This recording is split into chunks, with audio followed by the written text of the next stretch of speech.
उसमें शिरकत कीजिए, स्वाबिदारैन हासिल कीजिए। मेरे यहाँ से लेके मेरा ख्याल है कि तो को जाना है बच्चों ने कोई 1-2 बजे, अगर आप हुए यहाँ पे तो आप उसमें लाजमी। और थोड़ा सा हमारा प्लान चेंज हुआ है छुट्टियों में, सिर्फ मंडे और ट्यूसडे कॉलेज ऑफ होगा, वेडनेसडे से क्लासें रिज्यूम हो जाएगी। और फर्स्ट में को भी तकरीबन छुट्टी नहीं हुई, फर्स्ट में आ गई ना बीच।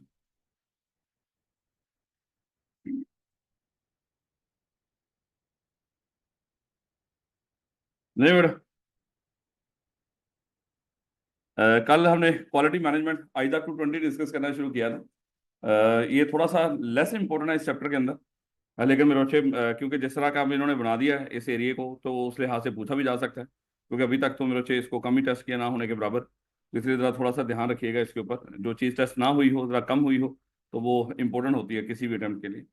तो इसके अंदर हमने डिस्कस करना शुरू किया था कि आइजा 220 का मकसद क्या है, कि एक तो मेरे बच्चे क्वालिटी को बरकरार रखना है पूरी ऑडिट एश्योरेंस के लिहाज से, और उस पर रिस्पॉन्सिबिलिटी ऑडिटर अपनी पूरी करो। ये सारी बातें मेरे बच्चे हमने डिस्कस कर ली थी, कहाँ तक?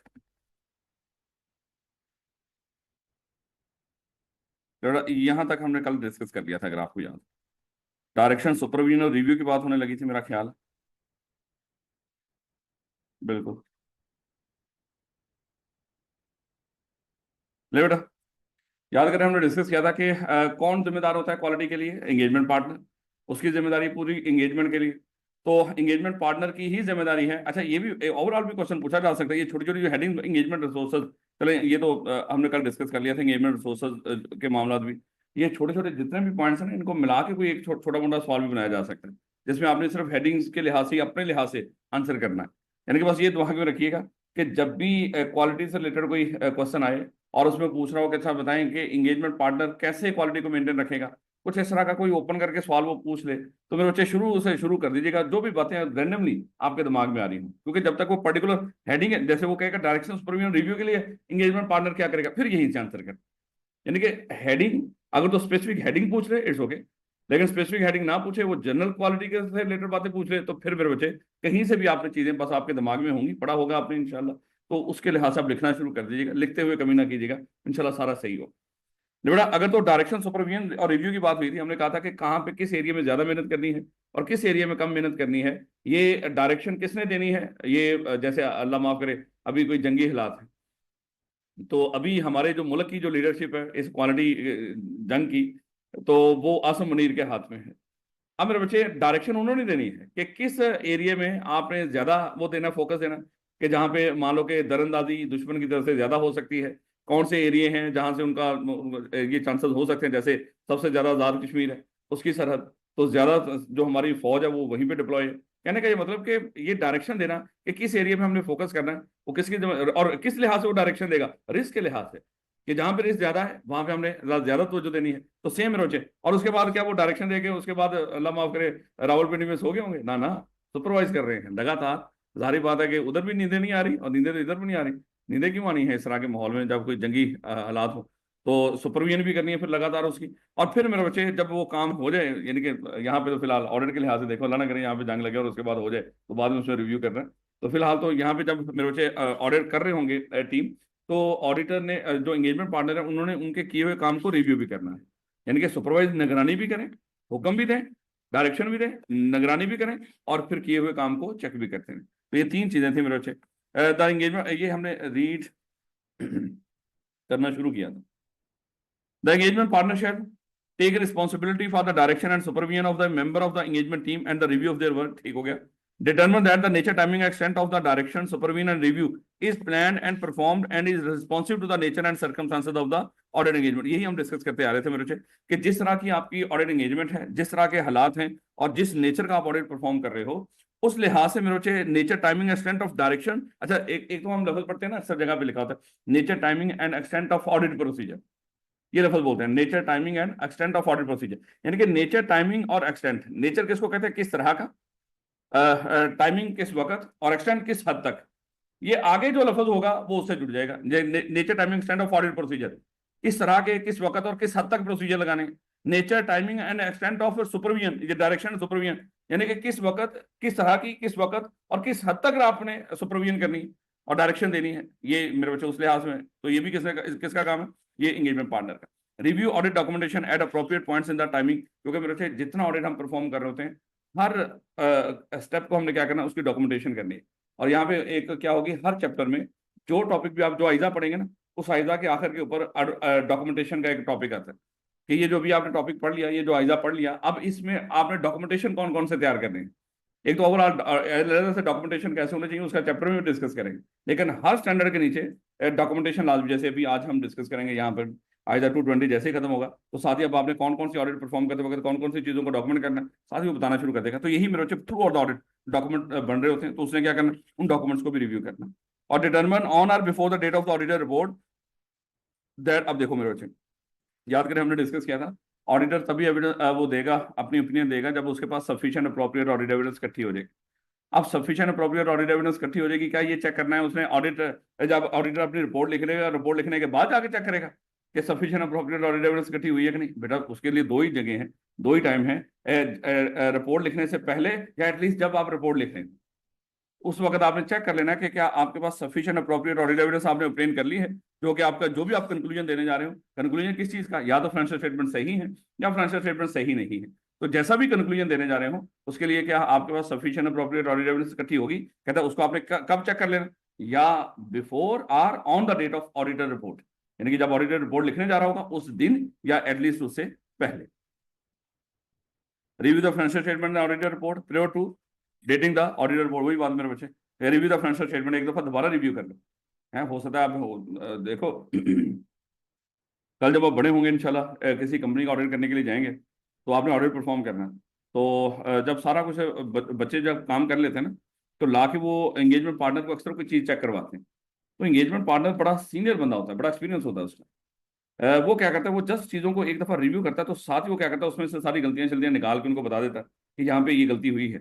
यानी कि चीज़ों को आपस में कंपैरिजन होता है ना, कि जैसे कंपैरेटिव इन्फॉर्मेशन अवेलेबल होती है, वो चीज़ों को एक सेकंड में देख रहा होता है कि यहाँ पे क्या हालात है, तो वो बड़ी जल्दी इन चीज़ों को चेक कर सकता है। तो सेम रोचे यहाँ पे यही बात बता रहा है कि उसने क्या करना है कि रिपोर्ट लिखने से पहले एक दफ़ा दोबारा से फाइनेंशियल स्टेटमेंट्स को रिव्यू कर लेना कि इसमें कोई कमी बेशी तो नहीं। हम पढ़ क्या रहे हैं वहाँ, डायरेक्शन, सुपरविजन और रिव्यू, वो कैसे करना है, वो कब कब करना है, ये सारी बातें उस लिहाज से बता रहा है। ये ना हो कि माशाल्लाह आगे आगे पढ़ते हुए आप ये देखिए ना कि टॉपिक कौन सा है। और review prior to their assurance formal written communication to the management those charge with governance और रेगुलेटरी अथॉरिटी।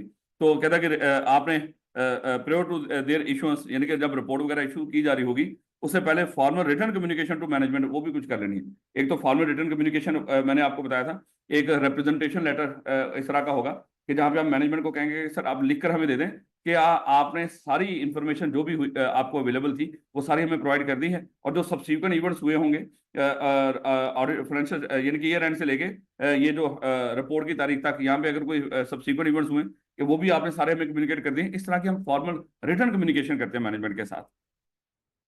और वो अगर आपको याद हो कि मैनेजमेंट लेटर भी दिया करते थे इंटरनल कंट्रोल में कोई थोड़ी बहुत वीकनेस वीकनेस और रिकमेंडेशन। लेटा नेक्स्ट टॉपिक का नाम क्या है, कंसल्टेशन। डायरेक्शन सुपरविजन रिव्यू वाला काम कंप्लीट हो गया, अब कंसल्ट करना है मेरे बच्चे। मशवरा तो हमें भी यही बताया गया है शरीर लिहाज से कि मशवरा कर लिया करें, मशवरे में बरकत है। तो यहाँ पे भी मेरे बच्चे उसी लिहाज से जब टीम जा रही हो ऑडिट करने के लिए, वहाँ पे ये नहीं होता कि एंगेजमेंट पार्टनर वन साइडेड ही आपको हुक्म देता रहेगा, नहीं मेरे बच्चे, वहाँ पे एक पूरी टीम है। और टीम का मतलब ही ये होता है कि जब आप टीम में काम कर रहे हो तो टीम का मतलब अक्सर आपने देखा होगा पाकिस्तानी क्रिकेट टीम जब वो कोई मैच हो रहा होता है तो होता ना कि जब बॉलर बॉलिंग कर रहा होता है, आखिरी मैच बड़ा फंसा हुआ है तो आखिरी लम्हे में, तो जब बॉलर बॉलिंग कर रहा होता है तो आपने देखा होगा कि बॉलर के पास कप्तान भी खड़ा होता है, दो चार तीन और सीनियर लोग भी खड़े होते हैं, कीपर भी पीछे से भाग के आगे खड़ा होता है, तो 6-7 लोग इकट्ठे मशवरा कर रहे होते हैं। वहां पे कप्तान कह सकता है भाई दफा हो जाओ, है ये मेरी जिम्मेदारी है, मैं कप्तान हूँ, है मैं एंगेजमेंट पार्टनर हूँ, तो ऐसा कह सकता है। लेकिन उसको पता है कि भाई मशवरा तो करना है, टीम है पूरी, टीम तो तभी होती है कि जब आपस में मिलजुल कर सके। तो सेम मेरे बच्चे यहाँ पे भी आपने क्या करना है, एंगेजमेंट पार्टनर ने उसको कंसल्ट करना है। The engagement partner shall take responsibility for the engagement team undertaking consultation on, अब वो कंसल्टेशन किस चीज पर, कहता है difficult or contentious matters and matters on which the firm policies of procedure require consultation. यानी कि कोई भी डिफिकल्ट या कंटेंशियस मैटर जब वहां पे गए हैं तो हो सकता है कि मेरे बच्चे कोई वहां पे कोई डिफिकल्ट मामला आ गया है, जिस तरह हमने पीछे डिस्कस करके आए थे ना, कोई ऐसी सिचुएशन सामने आ गई हो, अगर हमें पहले पता होती तो शायद हम उस क्लाइंट को एक्सेप्ट ही ना करते। है, चाहे वो मैनेजमेंट की बेईमानी हो, चाहे उनकी जो फाइनेंशियल रिपोर्टिंग फ्रेमवर्क है वो बाद में पता चला, उस वक्त उन्होंने कहा था सही है, लेकिन बाद में पता चला कि भैया ये तो उस तरह है ही नहीं। है, जो भी इस तरह के मामला तो उनके गलत प्रैक्टिस में इन्वॉल्वमेंट हो, तो इस तरह के मामला के ऊपर कंसल्ट कर लें, उसको जो भी मशवरा करें। अब क्या करना, देखो हमने हमेशा ये नहीं कि भाग के आ जाना होता, वहां पे देखना पड़ता होता है सारी चीजों को। है कि अगर इस तरह के हालात पैदा हो गए हों तो आप उसमें मशवरा करें, आप क्या करें। हैं, तो मैनेजमेंट से डिस्कस करें, वो कहेंगे मैनेजमेंट इन्वॉल्व है, या बड़ों से डिस्कस कर लें, या कोई कानूनी मामला देखते हुए हमें यहाँ से निकल जाएं, तो वो सारी चीजें मेरे बच्चे कंसल्ट करनी होती है। उसके बाद एंड अदर मैटर्स, यानी कि किन चीजों के ऊपर आपस में मशवरा होगा, सबसे पहले कंसल्टेशन। एक तो जो डिफिकल्ट या कंटेंशियस मैटर है, यानी कि ऑडिट परफॉर्म करते वक्त कोई डिफिकल्टी आ रही हो, जो प्रॉब्लम आ रही होता है ना कि बात का एक प्रोसीजर हम परफॉर्म किया करेंगे, उस प्रोसीजर से हो सकता है ऑडिट एविडेंस हम इकट्ठी करने के काबिल ना हो, हम अल्टरनेटिव तरीका देख लिया करेंगे। है, जिस तरह हमने डिस्कस किया था कि भाई अगर रिज्यूम कर लो, आप गए उस कंपनी का ऑडिट करने के लिए और वहां पे सारा डाटा पड़ा हुआ कंप्यूटर बेस, अब आपके पास उस तरह के टूल्स नहीं है कि आप वो कंप्यूटर में से ऑडिट कर सकें, तो भैया कोई और तरीका का ढूंढो। है, करना तो है अब आपने ऑडिट।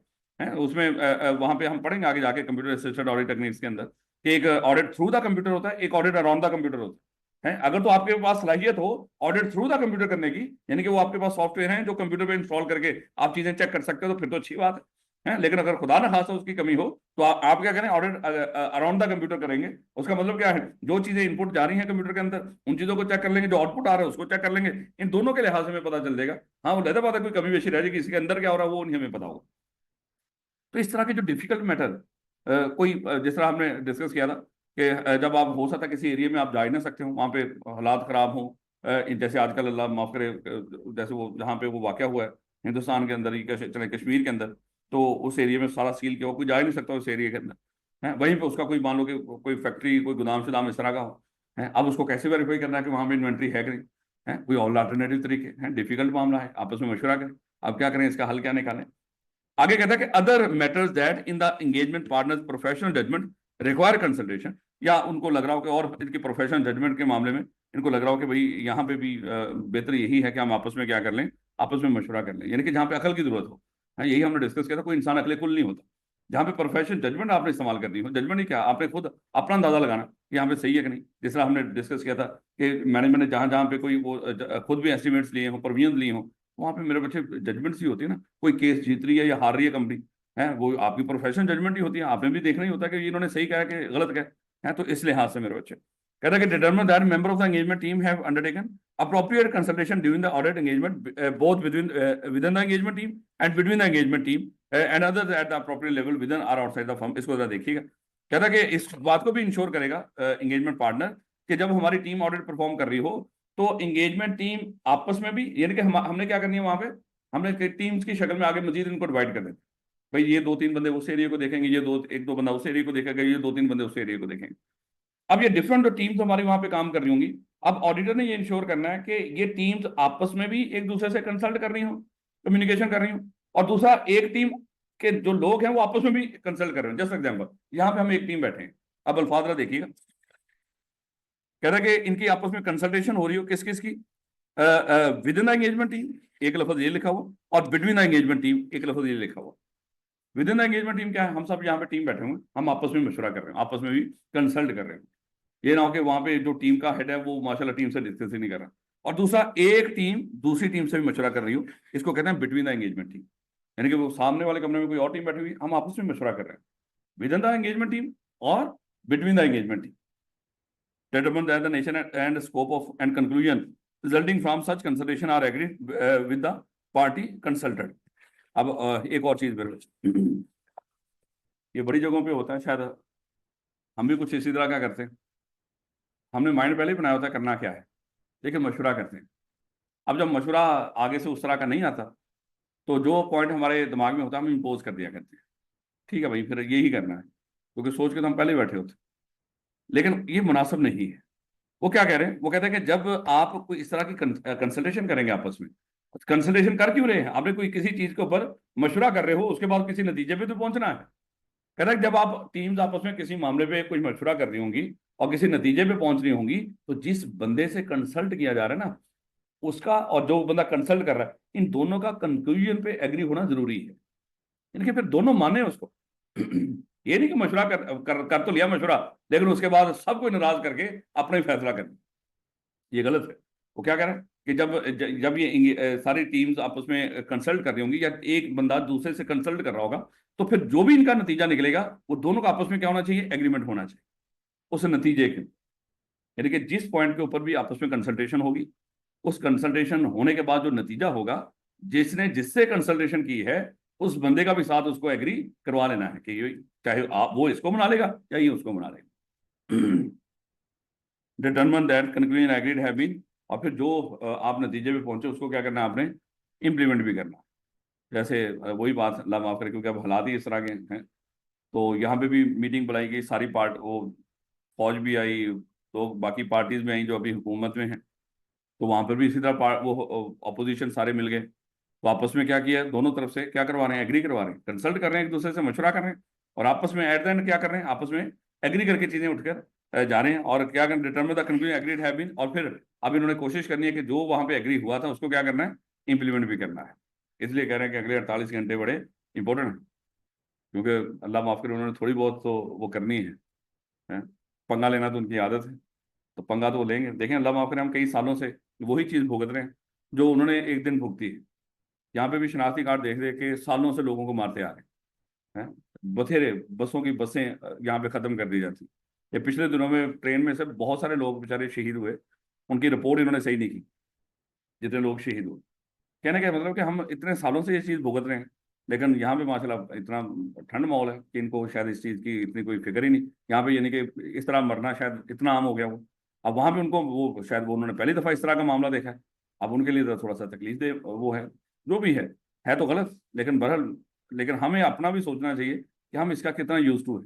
हमने कभी किसी मुल्क के बारे में या किसी उसके बारे में कितनी अग्रेशन दिखाई हो, हम फिर करते क्या है कि वही वो जो यूनिवर्सिटियों से बच्चे उठा लो, पुरानी जगहों से बच्चे उठा लो, जो कोई थोड़ा सा बंदा इस तरह का है एक्टिव, उसकी सारी फैमिली को उठा के गायब कर दो। हम इस तरह के काम करते आ रहे हैं। खैर, लेवल कंसल्टेशन, ये छोटे छोटे पॉइंट्स बार बार रिक्वेस्ट कर रहा हूँ कि आपस में कैसे कंसल्टेशन होगी। तो कंसल्टेशन शुरू से लेके मशवरा करने से मामला शुरू हुआ और उसको इम्प्लीमेंट तक जो भी मामला हैं वो सारे मेरे बच्चे अच्छे तरीके से कर लेने हैं। बार बार कह रहा हूँ इतना इंपॉर्टेंट नहीं, लेकिन बार नहीं कभी पूछा तो ये इंपॉर्टेंट ही समझे। तो बेटा एंगेजमेंट क्वालिटी रिव्यू, अगर कोई चीज़ देखिएगा किताब में, अगर कोई ऐसी हेडिंग हुई जो ना हुई तो मुझे बता दीजिएगा। बात का तो होता है ना, कोई चीज़ किताब में से नहीं होती तो मुझे थोड़ा सा उसको बता दीजिएगा कि सर ये चीज़ या हेडिंग किताब में नहीं है। हालांकि मैं रोजाना एग्री करके लेकर आता हूँ उसको, कोई थोड़ा बहुत है नहीं, लास्ट टाइम जो जिस तरह था वही किताब है इस दफा। एंगेजमेंट क्वालिटी रिव्यू देखिएगा मेरे आखिरी की चंद बातें। For audit engagement for which an engagement quality review is required an engagement partner shall engagement quality review. मैंने आपको बताया था ना कि मेरे बच्चे बात का हम सारी टीम गए हैं किसी कंपनी का ऑडिट परफॉर्म करने के लिए, लेकिन हो सकता है कि कहीं ना कहीं 100% हम अपनी इंटरेस्ट को खत्म ना कर पाए हैं, या 100% वो बाइसनेस ऑब्जेक्टिविटी वो हम बरकरार ना रख सके और कहीं ना कहीं हमारे अंदर बाइसनेस आ गई है। तो कहीं ना कहीं तो कुछ हो सकता है। क्या हो सकता है, हमारी टीम बड़ी सीनियर एक्सपर्ट होनी चाहिए थी, उस टीम की जो थी ना एक्सपर्टाइज थी उनके अंदर थोड़ी बहुत कमी थी, तो रह सकता है कहीं ना कहीं थोड़ी बहुत कमी वगैरह। जब इस तरह का मामला हो तो हमारे पास एक और ऑप्शन होता है कि हम क्या कर लें, अपनी इंगेजमेंट का एक क्वालिटी रिव्यू करवाएं। अब क्वालिटी रिव्यू करना किसने है, क्वालिटी कंट्रोल रिव्यूअर ने, क्वालिटी रिव्यूअर ने एक क्वालिटी रिव्यूअर अपॉइंट कर लिया जाता है। अब ये क्वालिटी रिव्यूअर अपॉइंट कौन करेगा, ये मेरे बच्चे फर्म की जिम्मेदारी होती है। इंगेजमेंट पार्टनर इस बात को इंश्योर करता है कि फर्म कोई और बंदा हमारी टीम के अलावा, देखो टीम में कौन होगा, इंगेजमेंट पार्टनर होगा, कोई आगे उस कोई बीच में मैनेजर सुपरवाइजर सीनियर जूनियर, वही बात है, एक पूरी टीम होती है, आगे कई जूनियर कई सीनियर इस तरह के हो सकते हैं। अब ये पूरी टीम है, अब इसका एंगेजमेंट पार्टनर है। एंगेजमेंट पार्टनर की जिम्मेदारी है कि वो इस बात को इंश्योर करे कि हमारी इस एंगेजमेंट के लिए कोई ना कोई रिव्यूअर भी अपॉइंट हो गया फर्म की तरफ से। अब वो फर्म के अंदर से भी हो सकता है कोई और बंदा जो इस एंगेजमेंट में शामिल नहीं है, या फर्म क्या कर लेगी, किसी बाहर से किसी बंदे को अपॉइंट कर लेती है कि भाई ये बंदा इसकी क्वालिटी को रिव्यू करेगा, आपके ऑडिट की क्वालिटी। तो उस लिहाज से मेरे बच्चे आप पढ़ने जा रहे हो, for audit engagement for which an engagement quality review is required the engagement partner shall determine that an engagement quality review has been appointed. यानी कि जिस एंगेजमेंट के लिए आपको लग रहा हो यहाँ पे क्वालिटी रिव्यूअर चाहिए, तो किसकी जिम्मेदारी है, क्वालिटी रिव्यूअर वो हो गया हो डिटरमिन करना कि determine that engagement quality review has been appointed, यानी कि इस चीज को डिटरमिन करना कि एंगेजमेंट क्वालिटी रिव्यूअर अपॉइंट हो गया है। ये किसे इंश्योर करना है, अगेन एंगेजमेंट पार्टनर। वो जाता वो चेक करेगा कि सर वो एक क्वालिटी कंट्रोल रिव्यू भी अपॉइंट कर दें जो हमारे ऑडिट का रिव्यू करता रहेगा, साथ साथ हम उससे मशवरे करते रहेंगे, चीजें डिस्कस करते रहेंगे। और cooperate with the engagement quality reviewer and inform other members of the engagement team to their responsibility to do so। और फिर engagement part देखो, अज्यूम कर लो हम सब यहाँ पे CFE में ऑर्डर करने के लिए आए, मैं एंगेजमेंट वो था, एंगेजमेंट पार्टनर था, मैंने फर्म को कहा था सर एक क्वालिटी रिव्यूअर अपॉइंट कर दें, उन्होंने मेरे कहने पे क्वालिटी रिव्यूअर अपॉइंट कर दिया। अब पहला पॉइंट तो मेरा कंप्लीट हो गया। रिक्वायर्ड था क्वालिटी रिव्यू, क्योंकि जरा थोड़ा सा डिफिकल्ट मामले से, यहाँ पे जरा थोड़े से कम्प्लेक्स था, नेचर इस तरह थी, साइज इस तरह का था, कारोबार का जो भी था, तो मैंने सोचा कि यहाँ पे होना चाहिए, रिक्वायर्ड था, एज्यूम कर लो। एक तो पहला पॉइंट हो गया कि डिटरमिन कर लिया, अप्रोप्रिएट डिटरमिन कर लिया कि अपॉइंट हो गया है। अब दूसरा, मेरे बच्चे ये ना हो कि वो क्वालिटी रिव्यूअर आपके किसी काम को रिव्यू करना चाहता हो, आप कहेंगे तू कौन होता है देखने वाला है मेरे काम को, आपको लग रहा है कि मैं इतना ही पागल हूँ कि मैं यहाँ पे खराब काम कर रहा हूँ, तो गलत हो जाएगा। वो फायदा क्या उसका रिव्यूअर अपॉइंट करने का। इसलिए वो नेक्स्ट क्या है, कहता है कि जब आप क्वालिटी रिव्यूअर अपॉइंट कर लोगे, आपने उसके साथ कोऑपरेट भी करना है। ये सारा रिव्यूअर हम क्यों अपॉइंट कर रहे हैं अगेन, ताकि क्वालिटी आए ऑडिट के अंदर। हम पढ़ ही रहे हैं क्या रहे हैं, आइजा 220 जो कि ऑडिट क्वालिटी से रिलेटेड बात करता है। तो दूसरा, आपने खुद भी, एंगेजमेंट पार्टनर भी उसके साथ कोऑपरेट करेगा, और दूसरा अपनी पूरी टीम को बताएगा कि भाई ये बंदा हमारे ही भले के लिए है, ताकि इस ऑडिट के अंदर क्वालिटी आए, तो आपने सबने क्या करना है, इसके साथ कोऑपरेट करना है। और उसके बाद discuss significant matter and significant judgements arising during the audit. ये नहीं कि छोटे से मामले पे आप उसको कहेंगे आ जा ये चीज चेक कर, ये जरा हम तेरे से डिस्कस करना चाह रहे हैं। जो सिग्निफिकेंट मामला होंगे वहां पे, या जहां पे कोई सिग्निफिकेंट जजमेंट्स या सिग्निफिकेंट मैटर्स हैं, या सिग्निफिकेंट जजमेंट्स रिक्वायर्ड होता है ना, कि कोई मान लो वहां पे बड़ा शदीद किस्म का रिलेटेड पार्टीज के मामला हो, ट्रांजेक्शन हो इस तरह की, है सिग्निफिकेंट मैटर, या मान लो कि उन्होंने नया नया सिस्टम लगा रखे वहाँ है, कोई इस तरह का सिग्निफिकेंट मैटर हो सकता, कोई केस उसके मामला, यानी कि जो कंपनी के लिए भी बड़ी इंपॉर्टेंट चीजें हैं, वो हमारे लिए भी सिग्निफिकेंट होंगी। तो इसलिए सिग्निफिकेंट मैटर हो, या जहां जहां पे सिग्निफिकेंट जजमेंट से रिक्वायर्ड हो, जैसा अभी हमने डिस्कस किया, जजमेंट्स का हमारे वो दिमाग में आ जाते हैं जो जो है। Arising during the audit engagement including those identified during the engagement quality review with the engagement quality review. यानी कि हो सकता है उसके बाद एक तो सिग्निफिकेंट मैटर और सिग्निफिकेंट जजमेंट्स तो आप उनसे डिस्कस कर ही करें, कहते हैं including those identified during the engagement quality review. और फिर वो जब खुद भी क्वालिटी रिव्यू कर रहा होगा ना, वो जो क्वालिटी रिव्यूअर, उस दौरान उसको भी कोई चीज सामने आ सकती है उसके, यार ये भी चीज बड़ी इंपॉर्टेंट है। देखो हम आगे आगे ऑडिट कर रहे हैं, हमारे सामने जो आएगा ना सिग्निफिकेंट मैटर, बड़ा अहम मामला आएगा, या जहां पे सिग्निफिकेंट जजमेंट रिक्वायर्ड होगी, वहां पे हम उसे कंसल्ट करेंगे, आप बताएं यहाँ पे क्या करना चाहिए, उससे भी मशवरा करेंगे, कंसल्ट करेंगे। लेकिन मेरे बच्चे जब हम कंसल्ट कर रहे होंगे, हो सकता है उस क्वालिटी रिव्यूअर को भी, मेरे बच्चे कोई बड़ा सिग्निफिकेंट मामला उसको भी लगे कि ये मैटर भी बड़ा अहम, फिर उसको भी कंसिडर करेंगे। उसको ये नहीं कहेंगे हम तेरे पास जो मामले लेकर आए हैं बस इन्हीं पे तवज्जो दे। हाँ नहीं नहीं, वो भी कह सकता है कि भाई यहाँ पे ये इशू भी, ये भी बड़ा सिग्निफिकेंट हो सकता है। कह रहा है कि not date the auditor report until the completion of the engagement quality review. Again यहाँ पे जिस तरह वो कंसल्ट करने पीछे मामला था, रिव्यू डायरेक्शन सुपरविजन वक्त, तो यहाँ पे भी अगली बात कर दी उसने कि जब तक आप क्वालिटी रिव्यू ना करवा लो ना, तो उस वक्त तक आपने, ऑडिटर ने अपनी रिपोर्ट नहीं लिखी। पहले अपने ऑडिट का रिव्यू करवाओ, है अगर क्वालिटी रिव्यूअर है जहाँ पे, और उसके बाद आपने अपनी रिपोर्ट लिखनी है। तो बड़ा, तो ये छोटे छोटे पॉइंट्स थोड़ा सा समझ के, यहीं जरा थोड़े से स्टैंडर्ड होना है। जारी बात है, छोटे छोटे क्वालिटी के लिहाज से चीज़ें बताई जा रही है, आप कैसे अच्छी क्वालिटी मेंटेन कर सकते हैं।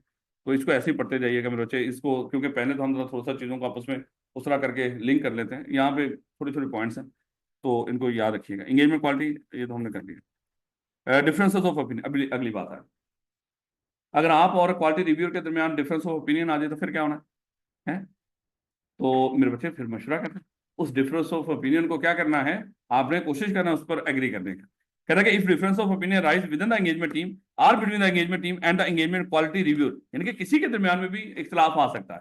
कहता है कि एंगेजमेंट टीम यानी कि विद इन द टीम या बिटवीन द टीम, या जब आप अपना काम या कोई चीज डिस्कस कर रहे थे क्वालिटी रिव्यूअर के साथ, तो कहीं पर भी डिफरेंस ऑफ ओपिनियन आ सकता है। मशवरे में तो यही तो है कि मैंने भी आपको वैसे शुरू यहीं से किया था कि हमारे दिमाग में मोस्टली हम अक्सर चीजें पहले से तय कर लेते, जैसे जस्ट एग्जाम्पल, अब कल डिसाइड करना था अच्छा कॉलेज कितने दिन ऑफ करें, कहीं ना कहीं दिमाग में चीजें डिसाइड कर चुके थे कि ये करना है, लेकिन जब ओपिनियन ली तो माशाल्लाह बात का कुछ लोगों को, टीचर्स हजरात को लगा कि छुट्टी तो होनी नहीं चाहिए, मैनेजमेंट कहती है कि माशाल्लाह पूरा वीक ही ऑफ कर दे, तो इस तरह की भी चीजें सामने आती हैं। फिर अपना दिमाग रखते हैं कि भाई हमने क्या सोचा हुआ था, फिर बेहतर यही है कि वो ही कर लो जो हमने सोचा हुआ था, क्योंकि टीचर जाहिर बात है हमारा कोई चाहे इतना तो नहीं, 3-4 दिन हमारी क्लासेस नॉर्मली 7 को शुरू हुई, हमने 10 को शुरू की, इतना ज़्यादा फर्क तो नहीं, लेकिन फिर भी जो अकाउंटिंग के टीचर्स होते हैं वो जरा थोड़े से परेशान होते हैं। तो उनको लग रहा होता है कि भाई इस तरह सिलेबस में दिक्कत होगी, 31 जुलाई डेडलाइन होती है, उससे पहले पहले सिलेबस खत्म करना। तो कहने का मतलब कि मेरे बच्चे इख्तलाफ तो आया है कल जब ये सारा डिस्कस कर रहे थे। जब इख्तलाफ आया तो फिर आगे देखिएगा, कहता है कि including those who provide consultation, जहां जहां पे भी आप किसी और से कंसल्ट कर रहे होंगे, यानी कि एक्सपर्ट वगैरह भी होते हैं बाज बात, the engagement team shall follow the firm policies of procedure for dealing with and resolving such difference of opinion, the engagement partner shall. क्या करेंगे, पूछ सकता है छोटा सा सिनेरियो कि जब इस तरह का डिफरेंस ऑफ ओपिनियन आएगा, क्वालिटी रिव्यूअर के साथ भी दे सकता है, या एक टीम का मेंबर का दूसरे टीम मेंबर के साथ, या एक टीम का दूसरी टीम के साथ, जब डिफरेंस ऑफ ओपिनियन आएगा, या जिससे भी कंसल्ट कर रहा होगा एंगेजमेंट पार्टनर, उसे डिफरेंस ऑफ ओपिनियन आ जाए तो उसका हल क्या होगा। कहता है कि फिर रिस्पॉन्सिबिलिटी किसने लेनी है, take responsibility for differences of opinion, किसने लेनी है, engagement partner responsibility, difference opinion है being addressed and resolve in accordance with the firm policies of procedure. तो फिर हमने क्या करना है, हम रेफर करेंगे फर्म की पॉलिसीज और प्रोसीजर्स को। अब यहाँ पे अज्यूम कर लो, जब कल ये डिफरेंस ऑफ ओपिनियन आया, हमने फिर वो कॉलेज की जो पॉलिसीज और प्रोसीजर की तरफ गौर किया कि कॉलेज की पॉलिसी क्या है कि सिलेबस कब खत्म करना है, 31 जुलाई। अगर सिलेबस 31 जुलाई को करना है तो फिर पूरा वीक ऑफ करने से नुकसान होगा, क्योंकि आगे ईद भी इसमें आ रही है और भी कुछ छुट्टियां आएंगी इस तरह की, तो दिक्कत होगी। तो कॉलेज की पॉलिसी पे फिर फोकस करें, कॉलेज की पॉलिसी क्या है, वो ये कह रहे हैं तो हम उसको मानेंगे। तो फर्म ने अपनी पॉलिसीज बनाई होती है क्वालिटी के लिए। दोबारा देखिएगा, एक तो स्टैंडर्ड है, ये अभी जो पढ़ रहे हैं, ये स्टैंडर्ड आपको गाइड कर रहा है कि क्वालिटी कैसे मेंटेन करनी है, आईजा 220। ये क्वालिटी के लिए स्टैंडर्ड भी है मेरे बच्चे, फर्म्स की अपनी भी क्वालिटी के लिए कुछ पॉलिसीज बनाई होती है। तो फिर आप क्या कर लें, आप फर्म्स की जो पॉलिसीज हैं उनकी तरफ रेफर करें, फर्म यहाँ पे ओवरऑल पॉलिसीज क्या कहती है, आप उसके मुताबिक फैसला करें। और दूसरा, determine that conclusion reached are documented and implemented, फिर जो भी आप नतीजे पे पहुंचे फर्म्स की पॉलिसी और प्रोसीजर के मुताबिक। ये देखो दोबारा मैं बता रहा हूँ, जहां पे आपस में इख्तलाफ आ जाए तो इख्तलाफ को कैसे रिजॉल्व करना है, वो तो मशवरा करना था। अब लेकिन दिक्कत है वो इख्तलाफ ही है, उस मशवरे के ऊपर ही इख्तलाफ हुआ है, किसी चीज के ऊपर एग्री नहीं कर पा रहे, तो फिर क्या करना है, फिर फर्म्स की पॉलिसी और प्रोसीजर को मानना है वहाँ। इस बात को कौन इंश्योर कर रहा होगा, एंगेजमेंट पार्टनर, कि जहां पे इस तरह का इख्तलाफ आए हमने किसको फौकियत देनी है, फर्म्स की पॉलिसी और प्रोसीजर को, उसके मुताबिक फैसला करना है। फिर उसके मुताबिक जो फैसला होगा उसको आपने डॉक्यूमेंट करके इम्प्लीमेंट आज भी कर देना, फिर उसको डॉक्यूमेंट करें, लिख लें और उसको इंप्लीमेंट करें। And note that the auditors report until any difference, और फिर वो बार बार कह रहा है कहीं पे कुछ इस तरह का मामला हो तो आपने उस वक्त ऑडिटर की रिपोर्ट नहीं लिखनी जब तक ये मसला रिजॉल्व ना हो, क्योंकि रिजॉल्व मसले के साथ नहीं आगे चलना। अगर कहीं पे इख्तलाफ आ भी गया तो उसको रिजॉल्व करें, अगर नहीं रिजॉल्व होगा ना, फिर फर्म्स की पॉलिसी और प्रोसीजर को देखें वो क्या कहते हैं, फिर उसके मुताबिक चीजों को डिसाइड करके डॉक्यूमेंट करके इंप्लीमेंट कर दें। और उस वक्त तक रिपोर्ट नहीं तारीख लिखी जब तक ये इशू रिजॉल्व ना हो चुके हो डिफरेंसेस। फिर आगे छोटी छोटी हेडिंग्स हैं मेरे कि मॉनिटर करते रहें और रिडेम्पशन, मॉनिटरिंग एंड रिडेम्पशन, यानी कि जब चीज़ों को मॉनिटर करें, अगर कुछ गलत नजर आए उसको क्या करें, उसकी दुरुस्तगी करें, उसकी इस्लाह करें। ऐसे ही होता है ना, मॉनिटरिंग जब करेंगे, मॉनिटर करने का मतलब भी क्या है, जैसे कल का परसों का जब का ये हादसा हुआ है, तो हमारे जो जहाज हैं वो फजा में ही है, मॉनिटर कर रहे हैं कि कहीं दुश्मन की तरफ से कोई इस तरह की कोई ना हो हरकत है। अगर कहीं पे खुदा ना खासा इस तरह की कोई चीज़ नजर आएगी, चाहे वो जमीनी तौर पे या फजाई तौर पे या बहरी तौर पे, तो क्या करेंगे, उसको उसके बारे में सारी बात एक्शन लेंगे, उसको खत्म करने की कोशिश करेंगे, जो भी है उसका तदारक करेंगे। इसको कहते हैं रिडेम्पशन, चीज़ों को मॉनिटर करना। और फिर अगर कोई इस तरह ऐसी वैसी चीज नजर आए उसको क्या करना है आपने, उसकी रिडेम्पशन करनी है, उसका तदारक करना है। The engagement partner shall take responsibility for obtaining understanding of the information from the firm's monitoring and redemption process, determine its relevance and effect on the audit engagement and take report। यानी को कहता है कि एक तो audit engagement partner इस बात की भी रिस्पॉन्सिबिलिटी लेगा कि जब ऑडिट परफॉर्म कर रहा है वो फर्म की जो मॉनिटरिंग और रिडेम्पशन प्रोसेस है उसको भी फॉलो करेंगे। फर्म ने जो जो चीज बता रखी होगी वो भी कहता है उसमें वो क्या होगा, हमें उससे कोई लेना देना नहीं है, वो चीजें हमारे उसमें है।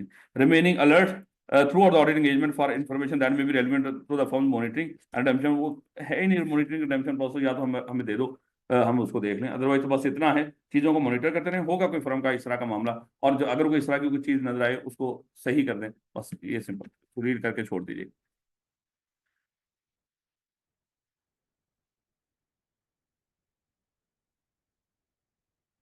इसको शुरू में लिखना चाहिए था इस लाइन, ओवरऑल रिस्पॉन्सिबिलिटी क्वालिटी की किसकी होती है, एंगेजमेंट पार्टनर की, कि अचीव होगी या नहीं। अगेन वो आखिर पे फिर जाके कह रहा है कि रिपोर्ट लिखने से पहले फिर एंगेजमेंट पार्टनर सोचेगा कि मैंने इस एंगेजमेंट के ऊपर जो क्वालिटी थी ओवरऑल जो मैंने अचीव करनी थी वो अचीव की है कि नहीं। अगर तो अचीव की है तो फिर उसको रिपोर्ट के ऊपर तारीख लेगा, अगर कोई कमी है तो अभी भी रिपोर्ट कौन सी लिख ली है, जो कमी है अभी भी पूरी करनी। कहीं पे किसी काम को रिव्यू करवाना, किसी रिव्यू से रिव्यू करवा लो, जो भी है कंसल्ट करना कंसल्ट कर लो। तो ये मेरे अच्छे जनरल बात की है। तो बेटा ये डॉक्यूमेंटेशन का बड़ी हमें आसान सी बात होती है। होता क्या है, मैंने आपको बताया था अभी कि हर उसका स्टैंडर्ड की जब बात हो रही होगी, आखिर पे उसकी डॉक्यूमेंटेशन होती है।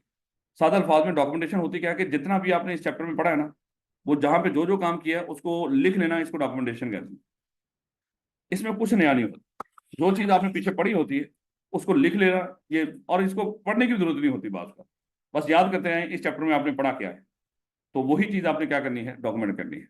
कहता है in applying ISA 230 audit auditor shall include in the audit documentation matters identified relevant discussions with personal and conclusion reach with respect. वो हमने ये क्वालिटी आइजा 220 के लिहाज से आपको बता रहे हैं। तो क्या हमने अगर कोई मान लो कि आपस में कोई मसले मसाइल थे या कोई चीजें थी वो हमने डिस्कस की थी और फिर जो नतीजे पे पहुंचे वो भी हमने उसको वो कर लिया। कहता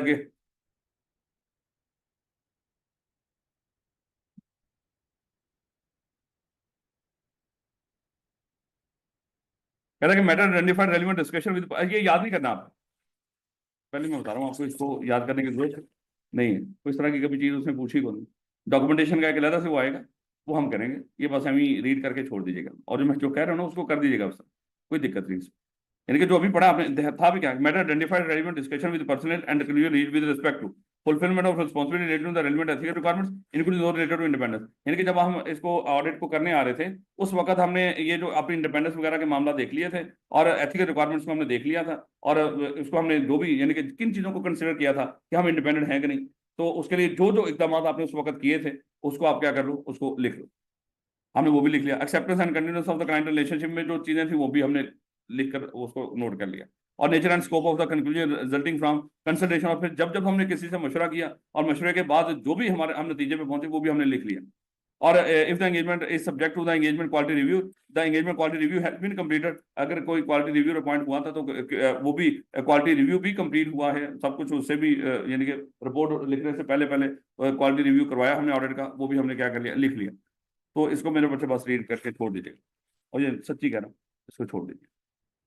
तो बेटा अब पांच पेपर से भी आपको थोड़ा सा आइडिया हो जाएगा कि ये जो आखिरी आइजा 220 था यहाँ पे थोड़ा सा कम टेस्ट हुआ होगा, इसलिए थोड़ी सी ज्यादा तवज्जो देनी है आप। आपने ये नहीं कि आपने उसको कम देना, ये तो एक दो चीजें इस तरह की थी मैंने आपको कह दिया उसको करने की जरूरत थी, जैसे ऑडिट डॉक्यूमेंटेशन उसको करने की जरूरत थी। लेकिन बेटा तो देखिएगा और जरा थोड़ा सा सोचते जाइएगा।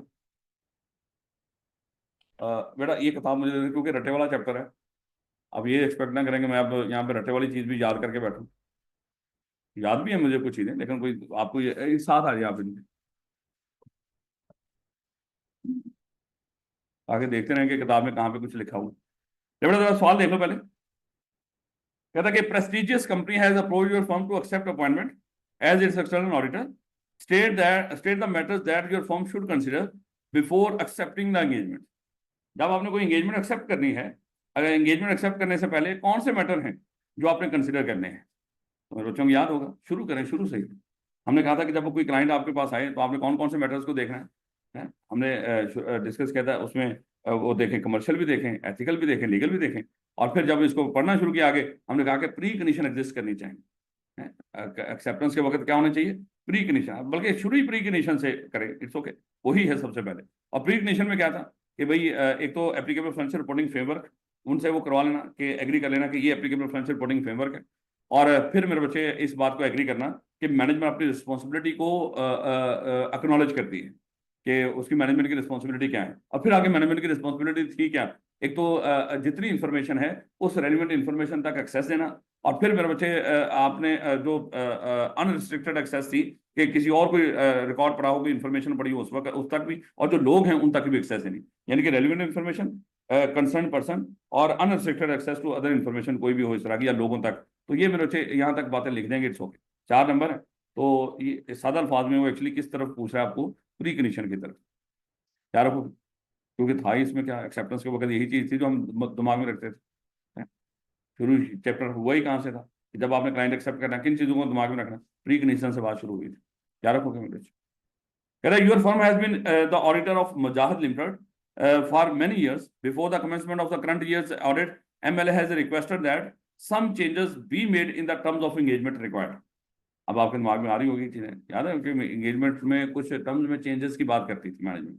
अगर आप आ जाएं इसका page number 24, change in terms of engagement acceptance. तो बस इनको दिखा दें एक दफा, बाकी उनको इतना भी वो ना रखे, हाथ थक जाएंगे आपके। बस इनको थोड़ा सा दिखा देना होता है मेन टॉपिक। ये थोड़ी है कि आप उसको रीड में बता दूंगा उसमें होगा क्या, जारी बात। सिर्फ बताना ये चाह रहा हूँ कि ये ना समझना कि स्ट्रेट फॉरवर्ड क्वेश्चन है मोस्टली। कहते हैं कि what are the circumstances which may lead to changes in terms of engagement. वो कौन से सर्कमस्टांसेस हैं जो टर्म्स ऑफ एंगेजमेंट की तरफ मेरे बच्चे वो लीड करेंगे कि ये चेंज होने चाहिए। अब ये ध्यान रखना आपने, पीछे आपने पढ़ा ही क्या था इससे पहले। एक तो हमने डिस्कस किया था मेरे बच्चे कि एंगेजमेंट टर्म्स होंगी क्या, जो एंगेजमेंट लेटर के अंदर हम टर्म्स लिखेंगे वो कौन सी। एक तो बेसिक थी, उसके बाद कुछ एडिशनल। फिर हमने डिस्कस किया था कि जब रिकरिंग ऑडिट हो, रिकरिंग ऑडिट के द्वारा वो एंगेजमेंट टर्म्स को दोबारा रिपीट करने की जरूरत है। तो मैं ये इसलिए बता रहा हूँ वहां पे कहीं इस तरह के हालात नहीं बताए कि वो कौन से ऐसे सर्कमस्टांसेस होंगे जहां पे एंगेजमेंट टर्म्स को चेंज करने की जरूरत है। तो ये कहाँ पे लिखा हुआ है, अगर आप देखोगे पेज नंबर 24 इसी के ऊपर, acceptance of A change in engagement terms. इसमें वो जो पैरा है ना ऊपर वाला, जहां पे आइदर टू 10 रिक्वायर्ड लिखा हुआ, इसी ऊपर का जो पैरा है इसी के अंदर बताया हुआ, पॉइंट्स नहीं लिखे हुए यहाँ पे। जब भी वो एंगेजमेंट टर्म्स को चेंज करने की बात करेगा, इससे पहले एंगेजमेंट टर्म्स को चेंज करने वाली कोई बात है ही नहीं। वो तो सिर्फ उसने एंगेजमेंट लेटर के अंदर कौन से कंटेंट्स होंगे, कौन से एडिशनल होंगे, और कब हमें रिवाइज करने की जरूरत होगी। चेंज नहीं है कि मैनेजमेंट के साथ हम चेंज कर रहे हैं, याद रखोगे। वो तो रिवाइज, देखो इससे पिछला रिकरिंग ऑडिट, उसमें हमने कहा था कि क्या वो पिछला एंगेजमेंट लेटर ही चल जाएगा या हमें रिवाइज करने की जरूरत है। वो चेंज नहीं होता है, वो तो एंगेजमेंट लेटर को ही रिवाइज करने की बात हो रही थी, है कि रिवाइज करें या ना करें, और कौन से सर्कमस्टांसेस हैं कि एंगेजमेंट लेटर आपको दोबारा लिख देना चाहिए। वो टर्म चेंज करने का नहीं, सिर्फ समझा रहा हूं आपको, पेपर में ध्यान रखिएगा। जब इंगेजमेंट टर्म्स को चेंज करने की बात आएगी, वो सिर्फ यही एक टॉपिक है छोटू सा, और ये बड़ा फेवरेट है उसका, सुपर डुपर इंपोर्टेंट। तो जब चेंज करने की बात आएगी, यहाँ पे लिख रखा है उसने, एक तो जेन्युइन चेंज इन सर्कमस्टांसेस हो, क्या वजह हो सकती है एंगेजमेंट टर्म्स को चेंज करने का। तो उसकी दूसरी लाइन में देखें कि अगर पहला पॉइंट क्या है, अगर जेन्युइन सर्कमस्टांसेस हो चेंज करने का, और दूसरा पॉइंट साथ ही लिखा हुआ है from a misunderstanding as to the nature of the audit. अगर ऑडिट की नेचर से रिलेटेड मिसअंडरस्टैंडिंग हुई हो तो फिर आप एंगेजमेंट टर्म्स को चेंज कर लें, है जैसे हमने डिस्कस किया था कि उन्होंने बेचारों ने करवाना शायद रिव्यू था, गलती उन्होंने ऑडिट करवा ली है। अब उनको वो पछता रहे हैं कि सर ये तो गलती होगी, हम तो नहीं चाह रहे थे इतना एक्सटेंसिव टेस्टिंग करेगा। ये बात समझा रही मेरे बच्चे। उसके बाद अगली पॉइंट भी उसमें ऐड करें, चाहे ये सारा पैरा लिख दीजिएगा, चाहे पॉइंट्स बना के लिख दीजिएगा पास पेपर के अंदर। उस वक्त मेरे बच्चे जब ये लिखा है ना, उस वक्त आई कैप के पास पेपर के सजेस्टेड आंसर नहीं हुआ करते हैं। जो भी होगा उस वक्त के सिलेबस के लिहाज से टीचर ने, ना ही आई कैप की किताबें हुआ करते, तो टीचर ने अपने लिहाज से कहीं से वो चीजें लिखी हुई, तो आपने किताब के लिहाज से चीजों को देखा। अगर वहां पे चीजें डिफरेंट होंगी तो उसको जस्ट रीड करके छोड़ दीजिएगा, पढ़ लीजिएगा एक दफा, वो भी गलत नहीं। लेकिन मेरे बच्चे वो किताब से इतना वो नहीं कर रहा होगा, गलत वो नहीं। तो लेकिन मेरे बच्चे जो अभी किताब में है तो कोशिश करना उसको कर लीजिएगा। और it would result from a situation with auditor is unable to operate sufficient appropriate evidence regarding a material item. या कोई मान लो कि इस तरह का मामला हो कि जहां पे auditor in unable to operate sufficient appropriate audit evidence, या इस तरह की सिचुएशन। दूसरा पॉइंट क्या है, discuss the important points which would should be considered before accepting the changes in the terms of engagement. तो कौन से इंपॉर्टेंट पॉइंट हैं जो आपने कंसीडर करने हैं कि एक्सेप्ट करने से पहले पहले, before should be consider before accepting the. इससे बिल्कुल नीचे वही मेरे बच्चे दो पॉइंट जो बता रखे हैं उसके, जब आपने उसकी चेंजेस को एक्सेप्ट करना है तो किन चीजों का दिमाग में रखना है। The auditor consider that it is reasonable request, यानी कि अब इसको थोड़ा सा इस तरह समझ लीजिएगा। अगर कभी भी मैनेजमेंट इस तरह आपसे रिक्वेस्ट करेगी कि सर एंगेजमेंट टर्म्स को चेंज कर दो, मैनेजमेंट ने ऑडिटर से रिक्वेस्ट की कि सर एंगेजमेंट टर्म्स को चेंज कर दो, सबसे पहले आप ये देखेंगे क्या ये मैनेजमेंट की जो रिक्वेस्ट है ये रीजनेबल है। अगर तो रीजनेबल है इट्स ओके, ये बुरी बात नहीं है। अगर तो रीजनेबल लगे आपको, कोई दिक्कत नहीं, मेरा स्कोप लिमिटेशन नहीं हो रही, मेरा मकसद उस पर कोई आंच नहीं आ रही, तो आप क्या कर लो, उसकी इस टर्म्स को मैनेजमेंट की एक्सेप्ट कर लो, जैसा ऊपर उसने बताया है वाकई जेन्युइन रीजन था, जेन्युइन सर्कमस्टांसेस है, या वाकई मिसअंडरस्टैंडिंग हुई थी नेचर ऑफ ऑडिट से रिलेटेड। तो इस तरह को जेन्युइन उसने बता रखे, अगर इस तरह के हालात हो एक्सेप्ट कर लो, कोई दिक्कत। अगर मैनेजमेंट आपसे रिक्वेस्ट करे टर्म्स को चेंज करो और आपको लगे कि यहां पे शायद मैनेजमेंट गलत सोच रही है, आप मैनेजमेंट को कन्विंस करें, और मैनेजमेंट अगर कन्विंस हो जाए तो इट्स ओके, रौला खत्म। मैनेजमेंट आपके पास आई थी टर्म्स को चेंज करो, आपने उनको समझाया कि आपने रीजनेबल नहीं थी उनकी ये डिमांड, आपने उनको समझाया और वो समझ गए, जबरदस्त हो गया, इट्स ओके, मामला खत्म।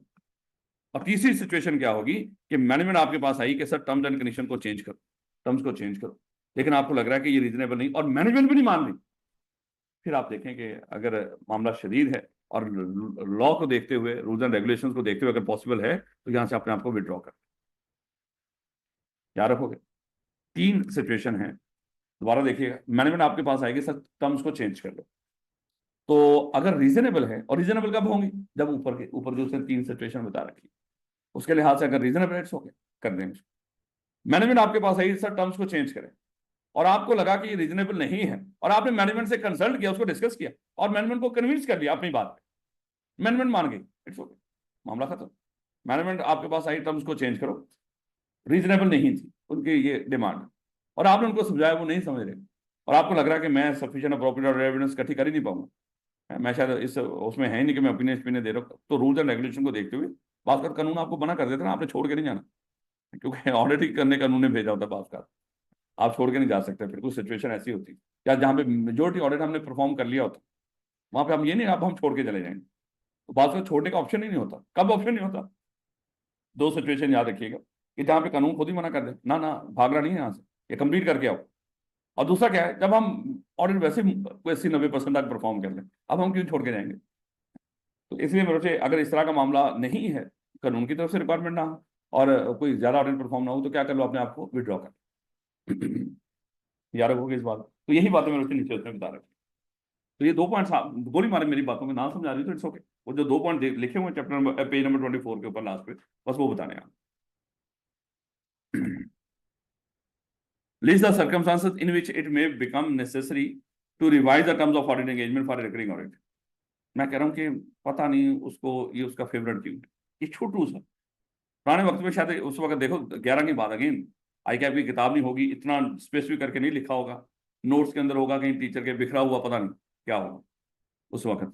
लेकिन पर अभी बड़ा वाजे कि सर्कमस्टांसेस कौन से हैं जहाँ पे ये जरूरी होगा कि टर्म्स को चेंज कर लो, तो यही मेरे से दोबारा लिखना, जेन्युइन सर्कमस्टांसेस हो चेंज के लिए, और दूसरा क्या था बोला, मिसअंडरस्टैंडिंग हुई हो regarding nature of the audit है, और नेक्स्ट क्या है, अगर कोई स्कोप लिमिटेशन वाला मामला हो रहा हो, auditor unable to obtain sufficient appropriate evidence हो, और फिर आगे क्योंकि 7 नंबर का पूछा है, अगर आज के दौर में फिर 7 नंबर का पूछ ले, अगली बातें भी लिख दीजिए, फिर आपको करना क्या चाहिए, क्योंकि ये 2-3 बातें लिखने से शायद नंबर, तो मैं डर मुझे किस चीज का है, इस तरह की चीज पूछेगा, और माशाल्लाह मेरे बच्चे वो कंटेंट्स लिखने शुरू कर देंगे एंगेजमेंट लेटर, और नहीं तो और इन्होंने क्या करना शुरू कर देना है, सबसे बड़े जो कंफ्यूजन होगी वो रिकरिंग ऑडिट में, जब एंगेजमेंट लेटर को दोबारा रिवाइज करने वाले सर्कमस्टांसेस वो लिखने शुरू कर देंगे, उनका कोई ताल्लुक ही नहीं, टर्म्स को चेंज कर, वहां पे टर्म्स चेंज नहीं करते थे, जस्ट लेटर रिवाइज करते थे, दोबारा उनको टर्म्स वो बताते थे, उनकी याद दहानी कि भाई ये चीजें तय होनी, चेंज नहीं होता था वहां पे कुछ, याद रखोगे इस बात।